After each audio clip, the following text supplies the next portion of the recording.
आज दुनिया मान रही है कि भारत के पास दो असीमित शक्तियां हैं, एक डेमोग्राफी, दूसरी डेमोक्रेसी, यानी सबसे बड़ी युवा आबादी और सबसे बड़ा लोकतंत्र। युवाओं का यह सामर्थ्य हमारी भारत के उज्जवल भविष्य की सबसे बड़ी पूंजी भी है और सबसे बड़ी गारंटी भी है।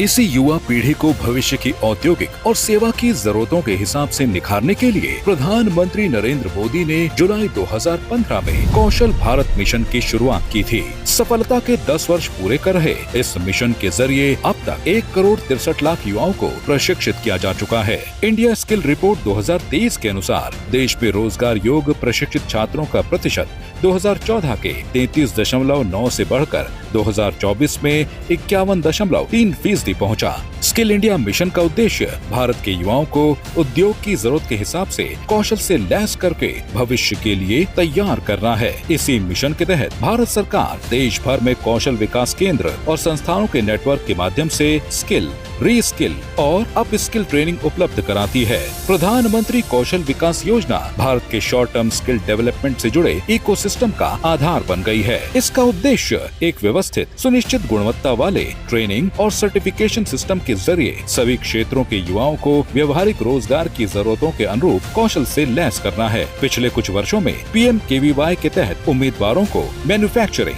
Construction, health care, IT, electronics, retail आदि जैसे विविध क्षेत्रों में प्रशिक्षित किया गया है। प्रधानमंत्री कौशल विकास योजना के जरिए देश के गाँव और दूर दराज के इलाकों तक कौशल की ट्रेनिंग पहुँचाई गयी। इससे लोगों को नौकरी पाने के ज्यादा मौके मिले और हर वर्ग के लिए ये सुविधा आसान हुई। इस योजना की सबसे बड़ी खासियत ये थी कि इसमें सभी को साथ लेकर चला गया। ट्रेनिंग लेने वालों में करीब 45% महिलाएं थीं और SC, ST और OBC वर्ग के युवाओं की भी अच्छी भागीदारी रही। समय के साथ इस योजना को और बेहतर बनाया गया। अब इसमें artificial intelligence, drone technique, robotics, mechatronics और इंटरनेट ऑफ थिंग्स जैसे नए और आधुनिक कोर्स भी जोड़े गए हैं ताकि युवा बदलती दुनिया की जरूरतों के अनुसार तैयार हो सके।